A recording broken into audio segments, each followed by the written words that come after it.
had my chief of staff, ironically, Kevin wave a little bit, is a District 45 Republican. So he lives in your district. He's our new chief of staff. And he passed out, if you didn't get one of these, he passed out this welfare map. Now the Democrats will say there's no waste in government, there's no place we can cut, et cetera, et cetera. And let me tell you, the governor proved that you can balance the budget and still reduce taxes for creating new jobs, and even not cut K-12. The Democrats said that was impossible to do. But what the governor did is he starts drilling into entitlement programs and welfare programs and starts reforming and reducing and eliminating things that should have been done 20 years ago. But always remember, let's be positive. Deficits provide opportunities. Opportunities to cut things that you will never cut in times of surplus. Now, this is a press conference I had back in August where we asked for an analysis by the Health and Human Services area. These little welfare cards that are popping up, they're called electronic benefits transfer card. There's money that's dumped by the government electronically into these cards. There's a food stamp portion and there's a cash portion. And the question I asked the DHS department was, can you use these cards for anything? And the answer was yes. Because I was hearing from constituents, there's people on welfare coming in with their taxpayer cards and they're putting a carton of cigarettes down, a 24-pack of beer, going out to the ATM in the hallway and getting some money to go to the casino, which I have in my district, all at the taxpayer's expense. Okay? So the first thing we asked was, can you use it to buy anything? And the answer was yes. There's no accountability. Number two, can you spend it anywhere you want? Look at the map that we handed out.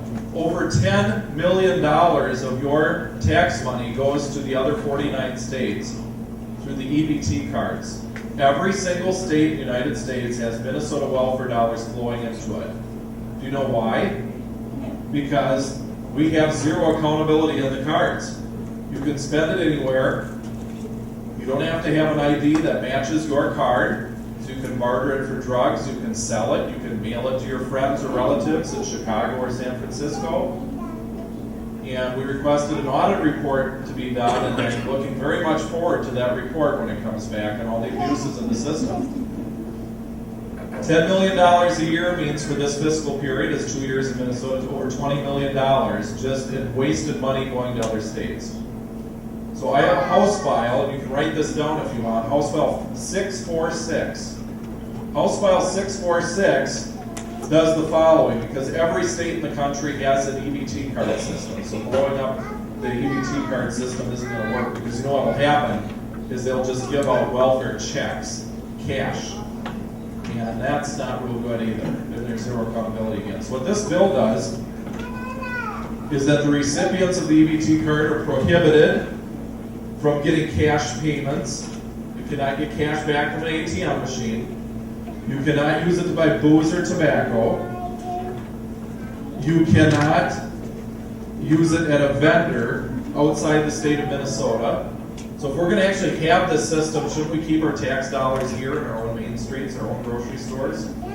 I'm sure Moorhead would like to keep those $2 million that are going over to Fargo in Minnesota, especially for taxable items. And then finally, the cashiers must request a photo ID so that your EBT card matches the person that it says it belongs to. No more bartering for drugs or selling it for whatever or mailing it to another state. If it's your card, you use it. Not for booze and drugs, not for cash for the casinos, not in other states. I don't know how in the world they're showing up in Hawaii, by the way. Folks, that's common sense. And the average person in Minnesota is with us on this. Even Democrats, by the way. You give this map, and you go to the coffee shop with your DFL buddies, and all of you have some. They can't win this argument.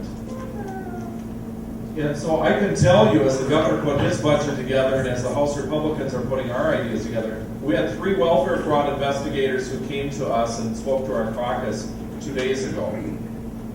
They said that if there's a 10 to 15% fraud rate, which they believe is, we had someone from Hennepin County, someone from Brown and Sibley County, and from someone from the State Department who is of Human Services who's retired.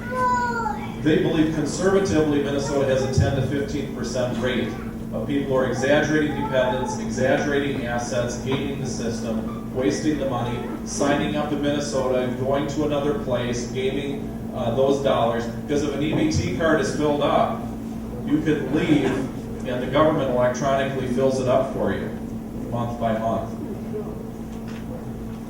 So you don't have to show up again. The other thing we learned is that if your income and asset level goes down, your welfare payments in Minnesota automatically go up that month. But if your income, if you win the lottery or if you get a good job, we want that to happen. And that's what we're all about is jobs. If you get a good job that pays more, it's a 3-month lag before your welfare payments go down. So income goes down, welfare payments automatically go up.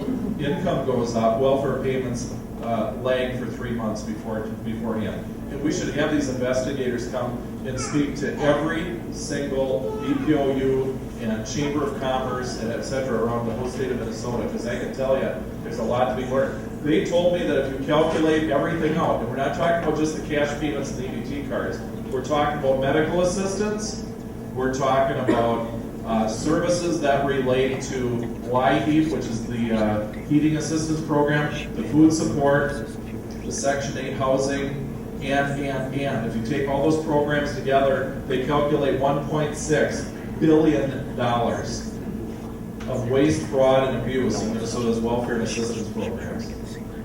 That's a lot of money, folks. So if you've got a $4.8 billion deficit, the governor's bringing some of those things into line, no doubt about it. And the Democrats are crying foul over that.